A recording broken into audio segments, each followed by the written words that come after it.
4ನೇ ಸಮಸ್ಯೆಯನ್ನು ನೋಡಿ. ಒಂದು ನಗರದಲ್ಲಿ ಟ್ಯಾಕ್ಸಿ ಬಾಡಿಗೆಯು 2 ಭಾಗಗಳಿಂದ ಕೂಡಿದೆ. ಮೊದಲನೆಯದು ನಿಗದಿತ ಬಾಡಿಗೆ ಮತ್ತು ಎರಡನೆಯದು ಚಲಿಸಿದ ದೂರಕ್ಕೆ ಅನುಗುಣವಾಗಿ ಬಾಡಿಗೆ. ಇವೆರಡನ್ನು ಸೇರಿಸಿ ಒಟ್ಟು ಬಾಡಿಗೆ ಏನಂತೀವಿ ನಾವು, ಇದನ್ನ ಒಟ್ಟು ಬಾಡಿಗೆ ಅಂತ ಕರೀತಾರ. ಮೊದಲು ನೋಡ್ರಿ, ಅದಕ್ಕೊಂದು ನಿಗದಿತ ಬಾಡಿಗೆ ಮಾಡಿದ್ದಾರೆ. ನಂತರ ಎಷ್ಟು ಕಿಲೋಮೀಟರ್ ಚಲಿಸ್ತದ ಆ ಒಂದು ಕಿಲೋಮೀಟರ್ ಅನುಗುಣವಾಗಿ ಬಾಡಿಗೆ ಮತ್ತು ಅದು ಬೇರೆ ಇರುತ್ತೆ. ಇವೆರಡನ್ನ ಸೇರಿಸಿ ನಾವೇನಂತ ಕರೀತಾರೆ, ಇಲ್ಲಿ ಒಟ್ಟು ಬಾಡಿಗೆ ಎನ್ನುತ್ತಾರೆ. ಈಗ ನೋಡ್ರಿ, ಇಲ್ಲಿಗೆ ಒಟ್ಟು ಬಾಡಿಗೆ ಆಯ್ತು. ಇನ್ನು ಮುಂದಿನ ಈ ಒಂದು ವಾಕ್ಯಗಳಲ್ಲಿ ಏನಿದೆ ನಮ್ಮ ಸಮಸ್ಯೆ ಇದೆ, ಆ ಸಮಸ್ಯೆಯನ್ನು ಬಿಡಿಸ್ಬೇಕು ನಾವೀಗ. ಒಟ್ಟು ಬಾಡಿಗೆಯು 10 ಕಿಲೋಮೀಟರ್ ಪ್ರಯಾಣಕ್ಕೆ ರೂಪಾಯಿ 105. ಅಂದ್ರೆ ಇಲ್ಲಿ 10 ಕಿಲೋಮೀಟರ್ ಚಲಿಸಿದಾಗ ಒಂದು ಎಷ್ಟಾಯ್ತು, 105 ಆಯ್ತು ಟೋಟಲ್. ನಂತರ 15 ಕಿಲೋಮೀಟರ್ ಪ್ರಯಾಣಕ್ಕೆ 155. ಹಾಗಾದರೆ ಇದರಲ್ಲಿ ನಿಗದಿತ ಬಾಡಿಗೆ ಮತ್ತು ಪ್ರತಿ ವ್ಯಕ್ತಿಯು 25 ಕಿಲೋಮೀಟರ್ ದೂರವನ್ನು ಪ್ರಯಾಣಿಸಿದರೆ ನೀಡಬೇಕಾದ ಒಟ್ಟು ಬಾಡಿಗೆಯನ್ನು ಕಂಡುಹಿಡಿಯಿರಿ. ಅಂದ್ರೆ ಇಲ್ಲಿ ನಿಗದಿತ ಬಾಡಿಗೆ ಎಷ್ಟು ಅನ್ನೋದು ಗೊತ್ತಿಲ್ಲ, ಅದನ್ನ ಕಂಡುಹಿಡಿಬೇಕು. ನಂತರ ಆ ವ್ಯಕ್ತಿ ಏನ್ ಮಾಡ್ತಾನೆ, 25 ಕಿಲೋಮೀಟರ್ ದೂರವನ್ನ ಚಲಿಸ್ತಾನೆ. ಚಲಿಸಿದಾಗ ಅವನು ತೆರಬೇಕಾದ ಅಂದ್ರೆ ಅವನು ಕೊಡಬೇಕಾದಂತಹ ಒಟ್ಟು ಬಾಡಿಗೆ ಎಷ್ಟು ಅನ್ನೋದನ್ನ ಕಂಡುಹಿಡಿಬೇಕಾಗಿದೆ. ಇಲ್ಲಿ ನಾವು ನಿಗದಿತ ಬಾಡಿಗೆಯನ್ನ x ರೂಪಾಯಿ ಆಗಿರಲಿ ಅಂತ ತಿಳ್ಕೊಳ್ಳೋಣ. ಪ್ರತಿ ಕಿಲೋಮೀಟರ್ಗೆ ಬಾಡಿಗೆ y ಆಗಿರಲಿ. ನಮ್ಗೆ ಇವು ಎರಡೂ ಗೊತ್ತಿಲ್ಲ, ಆದ್ದರಿಂದ ನಾವು ಇವುಗಳನ್ನ x ಮತ್ತು y ಗಳಂತ ತೆಗೆದುಕೊಂಡಿವಿ. ಇನ್ನು ನಿಗದಿತ ಬಾಡಿಗೆ ಪ್ಲಸ್ ಕಿಲೋಮೀಟರ್ ಬಾಡಿಗೆ ಒಟ್ಟು ಬಾಡಿಗೆ ಇದೆಲ್ಲ ಸಮಸ್ಯೆಯಲ್ಲಿ ಕೊಟ್ಟಿದೆ. ನಂತರ 10 ಕಿಲೋಮೀಟರ್ ಬಾಡಿಗೆ ಕೊಟ್ಟ ಬಾಡಿಗೆ 105. ಇಲ್ಲಿ ಏನ್ ತಗೊಂಡಿದ್ದಾರೆ ಅಂದ್ರೆ 10 ಕಿಲೋಮೀಟರ್ ಚಲಿಸಿದಾಗ ಅವ ಕೊಟ್ಟಂತ ದುಡ್ಡು ಎಷ್ಟು, 105 ಅಂದಾಗ x ಏನಂತ ತೆಗೆದುಕೊಂಡಿವಿ, ನಿಗದಿತ ಬಾಡಿಗೆ. ನಂತರ 10 ಕಿಲೋಮೀಟರ್ನ ನಾವು y ಅಂತ ತಗೊಂಡಿದೀವಿ. 10y ಇಸ್ ಈಕ್ವಲ್ ಟು ಎಷ್ಟು, 105. ಇದು ಸಮೀಕರಣ 1 ಅಂತ ತೆಗೆದುಕೊಳ್ಳೋಣ. ಇನ್ನು ನಂತರ ಎರಡನೆಯ ವಾಕ್ಯದಲ್ಲಿ ನೋಡ್ರಿ, 15 ಕಿಲೋಮೀಟರ್ ಪ್ರಯಾಣಕ್ಕೆ 15 ಕಿಲೋಮೀಟರ್ ಬಾಡಿಗೆ ಕೊಟ್ಟ ಬಾಡಿಗೆ ಎಷ್ಟಿದೆ, 155.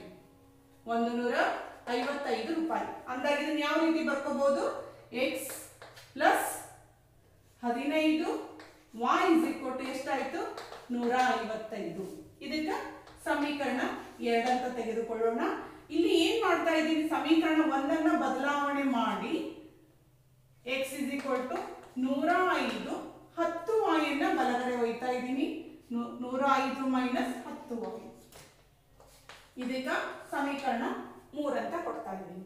ಈ ಸಮೀಕರಣ 3 ಸಮೀಕರಣ 2ರಲ್ಲಿ ತುಂಬಲಾಗಿ ಅಥವಾ ಆದೇಶಿಸಿ ಅಂದಾಗ ನಮ್ಗೆ ಏನು ಮಾಡ್ತಾ ಇದ್ದೀವಿ, ಈಗ ಒಂದು x ಮತ್ತು y ಬೆಲೆನ ಕಂಡುಹಿಡಿಬೇಕು. ಅದಕ್ಕಾಗಿ ಈಗ ಸಮೀಕರಣ 3 ನಾ ಏನ್ ಮಾಡ್ತಾ ಇದ್ದೀನಿ, 2ರಲ್ಲಿ ತುಂಬಲಾಗಿ. x ಇದ್ದಲ್ಲಿ ಏನ್ ಮಾಡ್ಬೇಕು ನಾವು, 105 ಮೈನಸ್ 10y. 105 ಮೈನಸ್ 10y ಏನಿದೆ next, 15y is equal to 155. ಇವೆರಡು ಸಜಾತಿ ಪದಗಳು. 15ರಲ್ಲಿ 10 ಕಳೆದಾಗ 5. ಆ ನಂತರ 100ನ್ನ ಬಲಗಡೆ ಒಯ್ತಾ ಇದ್ದೀನಿ. 15ರಲ್ಲಿ 10 ಕಳೆದಾಗ ಎಷ್ಟಾಗುತ್ತೆ, 5y. 15 ದೊಡ್ಡದು, ಅದರ ಚಿಹ್ನೆ ಏನಿದೆ, ಪ್ಲಸ್ ಇದೆ. Is equal to 155 minus 105. ನೋಡ್ಕೊಳ್ಳಿ, 5y ಇಸ್ ಈಕ್ವಲ್ ಟು 155ರಲ್ಲಿ 105ಅನ್ನ ಕಳೀರಿ. 5ರಲ್ಲಿ ಇವು ನೋಡ್ರಿ, ಬಿಡಿ 10 100 ಬಿಡಿ 10 100 3 ಅಂಕಿಗಳಿದ್ದಾವೆ. 5ರಲ್ಲಿ 5ಅನ್ನ ಕಳೆದಾಗ 0. 5ರಲ್ಲಿ 0 ಕಳೆದಾಗ 0. ಸಾರಿ 5. 5ರಲ್ಲಿ 0 ಕಳೆದಾಗ 5. 1ರಲ್ಲಿ 1ಅನ್ನ ಕಳೆದಾಗ 0. ಅಂದ್ರೆ 5y is equal to 50. y is equal to 5ಅನ್ನ ಬಲಗಡೆ ಒಯ್ಯಿರಿ. 50 ಭಾಗಿಲೆ 5. ಅಂಶ ಇದ್ದಿದ್ದ ಬಲಗಡೆ ಬಂದಾಗ ಛೇದಕ್ಕಾಗುತ್ತೆ. 5 ಒಂದೇ 5 5 ಒಂದೇ 5 0 ಹೋಯ್ತು. 5 ಹತ್ತಲೆ 50. ಅಂದ್ರೆ y ಬೆಲೆ ಏನಾಯ್ತು, 10 ಬಂತು. ಈ y ಬೆಲೆ 10ಅನ್ನ ಸಮೀಕರಣ 3ರಲ್ಲಿ ತುಂಬಲಾಗಿ ನೋಡಿ ಏನಿದೆ x = 105 ಮೈನಸ್ 10 ಇಂಟು 10 ಅಂದಾಗ 105 y ಬೆಲೆ 10 ತುಂಬಿಕೊಳ್ಳಿ 10 ಹತ್ತಲೇ ಎಷ್ಟಾಗುತ್ತೆ 100 105ರಲ್ಲಿ 100ನ್ನ ಕಳೆಯಿರಿ ಎಷ್ಟು ಬಂತು 5 x = 5 y = 10 ಈಗ ನೋಡ್ರಿ ನಮ್ದು x ಮತ್ತು y ಬೆಲೆ ಸಿಕ್ತು ಈಗ ನೆಕ್ಸ್ಟ್ ಏನ್ ಕೇಳಿದಾರೆ ಅವರು ಪ್ರತಿ ವ್ಯಕ್ತಿಯು 25 ಕಿಲೋಮೀಟರ್ ದೂರವನ್ನ ಪ್ರಯಾಣಿಸಿದರೆ ಅಂದಾಗ ನೋಡ್ರಿ 25 ಕಿಲೋಮೀಟರ್ ಪ್ರಯಾಣಿಸಿದಾಗ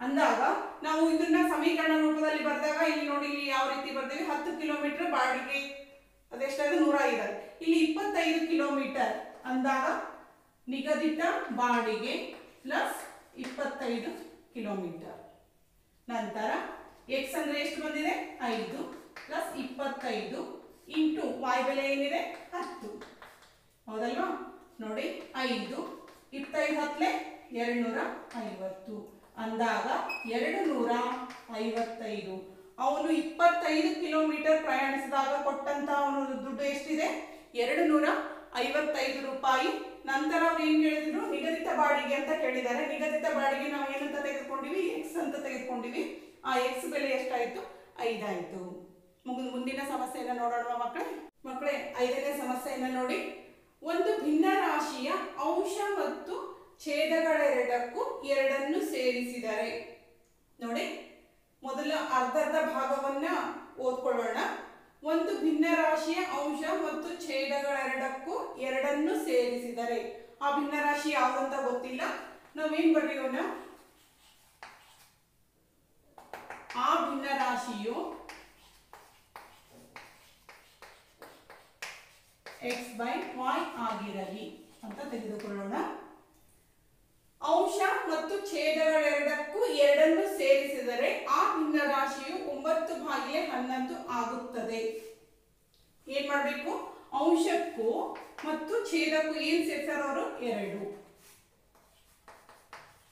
ಎಷ್ಟಾಗುತ್ತೆ ಅಂತ ಹೇಳ್ಯಾರ 9/11 ಅಂಶ ಮತ್ತು ಛೇದಕ ಸೇರಿಸಿದಾಗ ಎಷ್ಟಾಗುತ್ತೆ 9/11 ಅಂತ ಹೇಳಿದ್ದಾರೆ ಈಗ ಮೊದಲು ಇದನ್ನ ಕೊಟ್ಟಂತ ಸಮೀಕರಣ ಏನ್ ಮಾಡ್ಕೊಳ್ಳೋಣ ಓರೆ ಗುಣಾಕಾರ ಮಾಡ್ಕೊಳ್ಳೋಣ ಅಂದ್ರೆ ಈ ರೀತಿ ಓರೆ ಗುಣಾಕಾರ ಅಂತ ಹೇಳ್ಬೋದು ಅಥವಾ ಕತ್ತರಿ ಗುಣಾಕಾರ ಅಂತ ಹೇಳ್ಬೋದು ಅಂದ್ರೆ 11ರಿಂದ x ಪ್ಲಸ್ 2ಕ್ಕೆ ಗುಣಿಸಿ = 9ರಿಂದ y plus 2 9ರಿಂದ y plus 2 11ರಿಂದ x plus 2 ಆವರಣಗಳನ್ನು ಬಿಡಿಸಿದಾಗ ಆವರಣದ ಹೊರಗಡೆ ಇರುವಂತ ಪ್ರತಿಯೊಂದು ಸಂಖ್ಯೆಯಿಂದ ಆವರಣದ ಒಳಗಡೆ ಇರುವಂತ ಅಂಶಗಳಿಗೆ ಗುಣಿಸ್ತಾ ಹೋಗಿ 11 into x 11x plus 11 22 9 into y 9y 9 18 ಮಕ್ಕಳೇ ಪ್ಲಸ್ ಚಿಹ್ನೆಗಳು ಬಂದ್ರೆ ಯಾವುದೇ ಸಮಸ್ಯೆ ಬರಲ್ಲ ಆದ್ರೆ ಮೈನಸ್ ಚಿಹ್ನೆಗಳು ಬಂದಾಗ ಸ್ವಲ್ಪ ನೀವೇನ್ ಮಾಡಬೇಕು ಕೇರ್ಫುಲ್ ಆಗಿ ಆವರಣಗಳನ್ನ ಬಿಡಿಸಬೇಕು ಈಗ ನೋಡ್ರಿ 11x ಇದನ್ನ 9y ಅನ್ನ ಎಡಗಡೆ ತರ್ತಾ ಇದ್ದೀನಿ ಏನಾಗುತ್ತೆ ಪ್ಲಸ್ ಇದ್ದು ಮೈನಸ್ ಈ 22 ಅನ್ನ ಬಲಗಡೆ ಒಯ್ತಾ ಇದ್ದೀನಿ 18 ಮೈನಸ್ 22 ಅಂದಾಗ 11x ಮೈನಸ್ 9y = 22ರಲ್ಲಿ 18 ಅನ್ನ ಕಳೆಯಿರಿ ನೋಡ್ರಿ ಹೋಗೋದಿಲ್ಲ 22ರಲ್ಲಿ 18 ಕಳೆಯಬೇಕಾಗುತ್ತೆ ನಾವು ಅಂದಾಗ 22ರಲ್ಲಿ 18 ಕಳೆದಾಗ ಎಷ್ಟಾಗುತ್ತೆ ಹೇಳ್ರಿ ಮಕ್ಕಳೇ 4 ಅದು ಎಂತಹ 4 -4 ಯಾಕಂದ್ರೆ 22 ದೊಡ್ಡ ಸಂಖ್ಯೆ ಆಗಿರೋದ್ರಿಂದ 22ರಲ್ಲಿ 18 ಕಳೆದಾಗ 4 ಇದಕ್ಕೆ ಸಮೀಕರಣ 1 ಅಂತ ಕೊಡಿ ಈಗ ನಂತರ ನಾವು ಎಲ್ಲಿವರೆಗೆ ಮಾಡಿದ್ವಿ ಇಲ್ಲಿವರೆಗೆ ಮಾಡಿದ್ವಿ ನಾವು ಈಗ ಮುಂದಿನ ವಾಕ್ಯವನ್ನು ಬಿಡಿಸೋಣ ಅದೇ ಅಂಶ ಮತ್ತು ಛೇದಗಳೆರಡಕ್ಕೂ 3 ಸೇರಿಸಿದರೆ ಭಿನ್ನರಾಶಿಯನ್ನು ತೆಗೆದುಕೊಂಡಿವಿ ನಾವೀಗ ಇದಕ್ಕೆ ಏನು ಸೇರಿಸ್ರಿ ಅಂತ ಹೇಳಿದಾರೆ ಅವರು 3 x plus 3 divide by y plus 3 ಎಷ್ಟು ಆಗ್ತದೆ ಅಂತ ಹೇಳಿದಾರೆ 5/6 ಸೇಮ್ ಇದೇ ಪ್ರಕಾರ ಮಾಡಬೇಕು ಅದೇ ರೀತಿ ಇಲ್ಲಿನೂ ಓರೆ ಗುಣಾಕಾರ ಮಾಡ್ರಿ 6 into x plus 3 5 into y plus 3.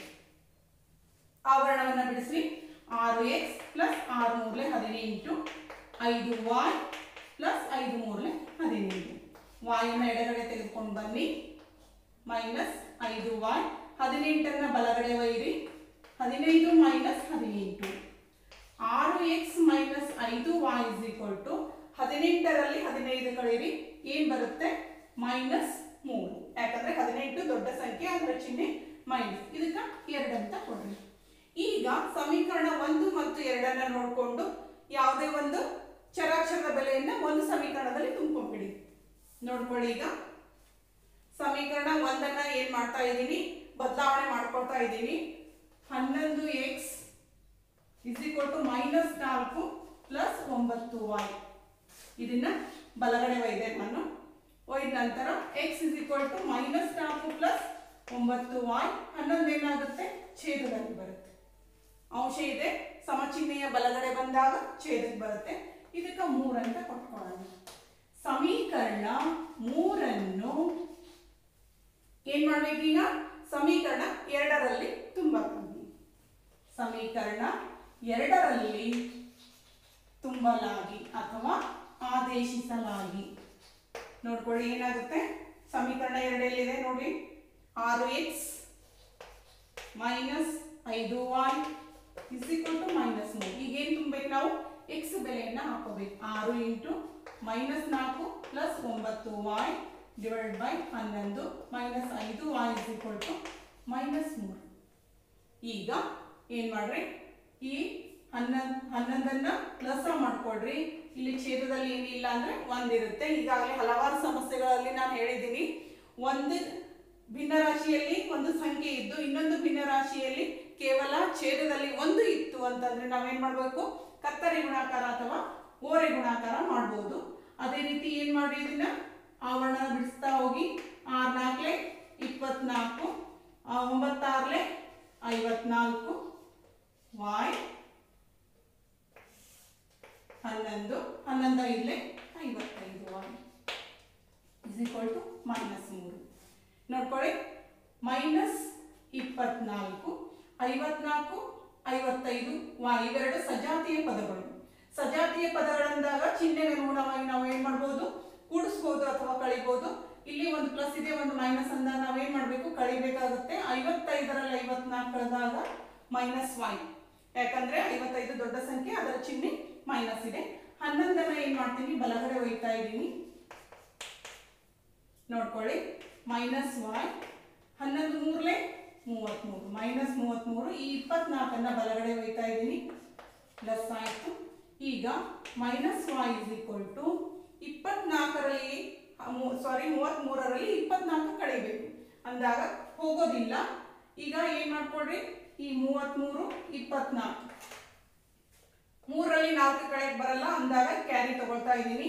ಅಂದ್ರೆ ಎಷ್ಟಾಯ್ತು, 13. 13ರಲ್ಲಿ 4 ಕಳೆದ್ರೆ 9. ತಗೊಂಡಂತ ಕ್ಯಾರಿನ ವಾಪಸ್ ಕೊಡಿ. 3ರಲ್ಲಿ 3 ಹೋದ್ರೆ 0. ಅದು ಎಂತ 9, ಮೈನಸ್ 9. ನೋಡಿ, ಎಡಗಡೆನೂ ಮೈನಸ್ ಇದೆ, ಬಲಗಡೆನೂ ಮೈನಸ್ ಇದೆ, ಇವೆರಡು ಏನಾಗ್ತಾವ, cancel. y is equal to ಎಷ್ಟಾಯ್ತು, 9. ಈ y ಇಸ್ ಈಕ್ವಲ್ ಟು 9 ಏನ್ ಮಾಡ್ರಿ, ಸಮೀಕರಣ ಏನ್ ಮಾಡ್ರಿ, 3ರಲ್ಲಿ ತುಂಬಿ. x is equal to minus 4 plus 9 into 9 divided by 11. ನೋಡಿ, x is equal to minus 4 plus 9 81 divided by 11. 81ರಲ್ಲಿ 4 ಕಳೆದಾಗ ಎಷ್ಟು ಬರುತ್ತೆ, 77 ಆಗುತ್ತೆ. ನೋಡ್ಕೊಳ್ಳಿ, ಹೋಗೋದಿಲ್ಲ. ಇಲ್ಲಿ ನೋಡಿ, 81 ಡಿವೈಡೆಡ್ ಬೈ ಎಷ್ಟು, ಮೈನಸ್ ಎಷ್ಟಿದೆ, 4 ಇದೆ. ಈ ಕಡೆ ಕ್ಯಾರಿ ತಗೊಂಡಾಗ 11, 11ರಲ್ಲಿ 4 ಹೋದ್ರೆ 7. ತಗೊಂಡಂತ ಕ್ಯಾರಿನ ವಾಪಸ್ ಕೊಡಿ. 8ರಲ್ಲಿ 1 ಹೋದ್ರೆ 7, ಅಂದ್ರೆ 77. 77 ಭಾಗಿಲೆ 11, 11 11 7 ಅಂದ್ರೆ x ಬೆಲೆ ಏನಾಯ್ತು, 7 ಆಯ್ತು. y ಬೆಲೆ ಏನ್ ಬಂದಿದೆ ನಮಗೆ, 9. ಅಂದ್ರೆ ನಮ್ಮ ಭಿನ್ನ ರಾಶಿ ಏನಾಗುತ್ತೆ ಅಂತಂದ್ರೆ x ಬೈ y ಅಂದಾಗ 7 ಭಾಗಿಲೆ ಏನಾಯ್ತು, 9.